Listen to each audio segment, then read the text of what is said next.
Au nom d'Allah, le tout miséricordieux, le très miséricordieux. La vie d'Adam.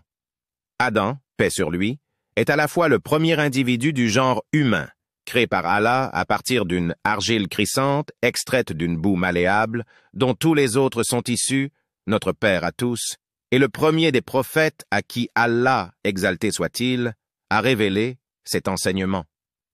Allah tirera sa femme Ève d'une de ses côtes, et tous deux descendront du paradis après avoir transgressé le commandement d'Allah de ne pas manger le fruit défendu, ce que le diable leur avait suggéré de faire malgré la mise en garde de leur Seigneur à son égard. La vie de Noé, Nou, et Idriss, Enoch. Noé, paix sur lui, est un envoyé d'Allah, exalté soit-il, auquel fut ordonnée la construction d'une arche dans laquelle fut embarqué un couple de chaque espèce animale en prévision d'un déluge qui allait tout inonder en conséquence du fait que les gens de cette époque s'étaient mis à adorer des idoles malgré l'exhortation à ne vouer un culte exclusif qu'à Dieu l'unique.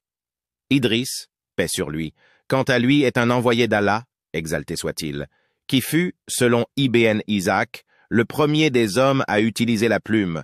Concernant l'ordre d'arrivée entre Idriss et nous, les savants ne sont pas unanimes.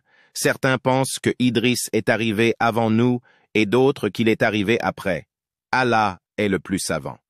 Dans ce cas, retenons l'enseignement de notre prophète, que la prière d'Allah et son salut soient sur lui, évitons polémique et remercions nos savants pour leur travail et qu'Allah agrée chaque musulman dans le sentier de l'apprentissage de sa religion. La vie de Houd, Héber. Houd, paix sur le lui, est un envoyé d'Allah, exalté soit-il, de la tribu des Zad, qui fut ordonné de faire le rappel aux gens de son époque qui s'étaient mis à vénérer de nouveau des idoles après le déluge survenu du temps de Noé, paix sur lui.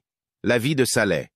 Saleh, paix sur lui, est un envoyé d'Allah, exalté soit-il, issu de la descendance de Noé, paix sur lui, qui appartenait à la tribu des Tamoud. Ces derniers le mirent au défi de transformer un rocher en une chamelle ayant des caractéristiques spécifiques comme preuve de sa véracité afin qu'ils acceptent sa prophétie.